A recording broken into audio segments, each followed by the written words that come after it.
Halo guys, Nelson di sini dan kali ini aku ingin membicarakan masalah iPhone XS Max ya. Dan bisa dibilang ini mewakili iPhone XS juga, lalu juga dengan iPhone XR yang keluar kurang lebih 2 tahun yang lalu. Pasti banyak nih, memang iPhone 12 sudah mulai keluar ya di beberapa negara dan mungkin sudah beberapa yang pre-order untuk beli di luar untuk masukkan di Indonesia. Tapi ada juga yang pasti berpikir, apakah lebih baik membeli iPhone yang sebelumnya, tapi kira-kira yang bisa jangka panjang juga. Dan bisa dibilang untuk iPhone yang 2 tahun sebelum iPhone 11, yaitu iPhone XS, XS Max, dan iPhone XR. Pertama, aku ingin berbagi sedikit, ini sudah berumur 2 tahun ya. Sebelumnya aku menggunakan ini juga sebelum aku menggunakan iPhone 11 Pro Max. Jadi, dengan 2 tahun, ini untuk masalah battery health-nya sekitar 88% sudah digunakan kurang lebih 2 tahun 2 bulan. Itu juga cukup oke ya.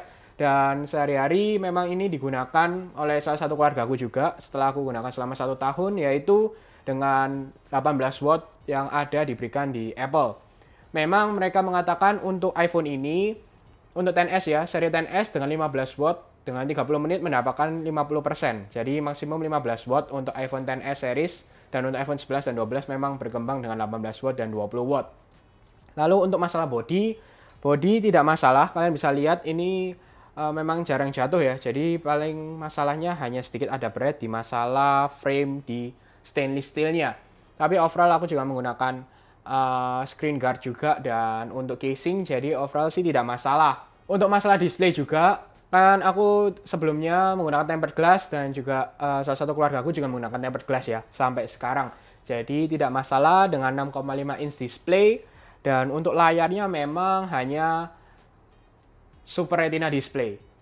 Dan bisa dibilang ini juga HP pertama dari Apple dengan besarnya yang menggunakan 6,5 inch. Tapi untuk di 2020 sih masih oke lah dengan OLED yang diberikan dan memang tidak sebagus yang ada di 11 Pro dan juga iPhone 12 dengan Super Retina XDR display. Tapi di 2020 ini awet juga.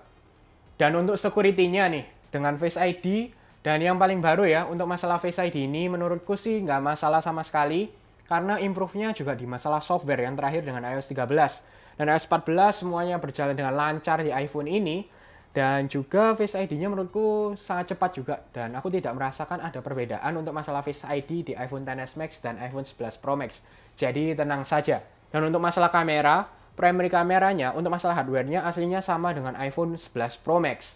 Yang sedikit berbeda adalah masalah telefoto, memang untuk dengan hardware yang diberikan di iPhone 11 itu lebih tinggi lah, lebih bagus dibandingkan iPhone XS Max walaupun dengan 12 megapiksel yang sama.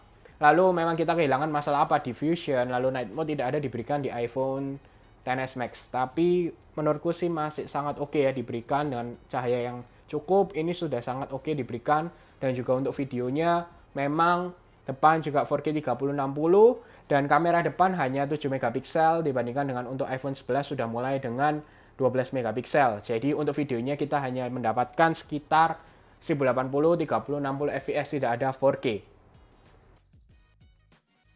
Lalu masalah chipset dengan A12 chip ya. Bisa dibilang ini masih sangat oke. Kita tahu dengan iPad 8 generation yang akan keluar juga, yang nanti akan masuk Indonesia juga menggunakan A12 chip ya. Jadi kita bisa bayangkan bahwa memang Apple merasa A12 masih bagus dengan 7 nanometer proses yang diberikan.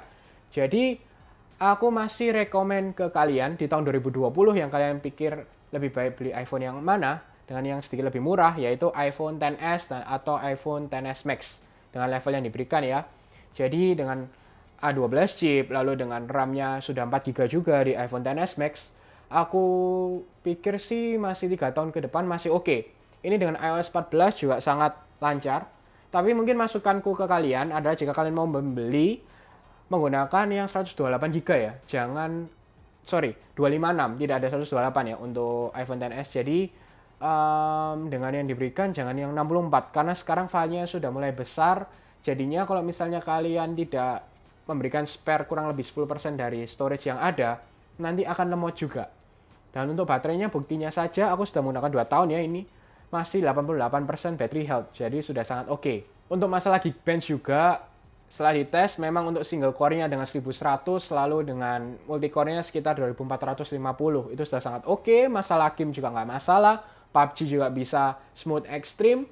Kurang apa? Jadi memang mungkin umurnya masih 2-3 tahun ke depan masih oke. Dan tambahan sedikit untuk masalah iOS-nya bisa mendapatkan 4-5 tahun ya biasanya. Dan ini kan sudah dari iOS 12, sudah 13, 14. Jadi bisa expect masih sampai 15, 16, 17. Maksimum dapat iOS 17 untuk upgrade-nya. Jadi tenang saja untuk masalah awet untuk 3 tahun ke depan dan lebih bisa dibilang iPhone XS dan XS Max masih sangat oke kalian beli di 2020. Baik, bagaimana menurut kalian? Kalau kalian mau bisa komen di bawah dan aku bisa membantu untuk menjelaskan mungkin kira-kira apa sih yang lebih worth it. Dan misalnya kalian tidak mau iPhone 12 dan bisa lebih murah dengan iPhone 11, iPhone 11 Pro. Dan yang sebelumnya aku sudah ada videonya juga masalah iPhone 11 Pro Max. Atau dengan iPhone XS yang menurutku juga masih sangat oke diberikan Apple. Dan bisa dibilang masih HP yang bagus di tahun 2020 dan bisa sampai 2-3 tahun ke depan. Oke, semoga kalian suka dengan video ini. Jangan lupa untuk share, like, subscribe, dan sampai ketemu di video selanjutnya.